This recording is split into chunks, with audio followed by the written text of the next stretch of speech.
We're back with Representatives Loretta Sanchez and James Lankford. Now, we've just had an interesting discussion on the break about whether there's anything that we can agree on, particularly you two.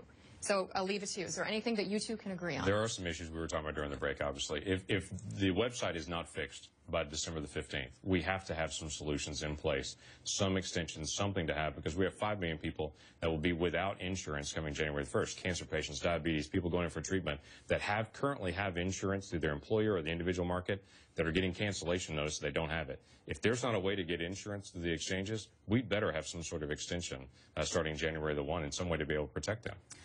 I think that's true.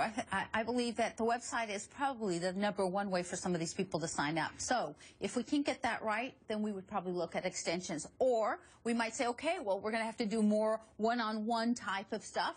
I'm sure James would cough up some money for us to hire some people to go out and to get to his people and say, listen, you lost your plan, so let's figure out where you have to be. He just his people who receive this paperwork to be out in the cold and be without insurance come January 1st. So I'm sure that there's some ways in which he can help us. I think that there absolutely needs to be a fix to this. The website needs to be fixed. We need to figure out how to fix this very specific problem.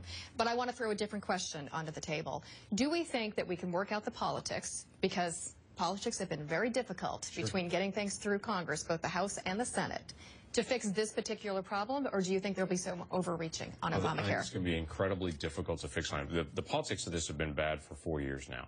When the Democrats passed it entirely, and the Republicans made different proposals and committees and everything else early on, House and the Senate, and all that got overrun at the end of it. We're going to disagree on this. Well, the final acceleration was a complete, we can't agree, not a single Republican voted for it in the House and in the Senate. It became an incredibly partisan issue. I apologize, but let me thank both of you, Representatives Loretta Sanchez and James Lankford. We're done? Go to Facebook or Twitter to weigh in on our fireback question. Do you think Congress can improve Obamacare? Right now, 41% of you say yes, 59% say no. The debate continues online at cnn.com/crossfire, as well as Facebook and Twitter. From the left, I'm Stephanie Cutter. From the right, I'm Newt Gingrich. Join us tomorrow for another edition of Crossfire.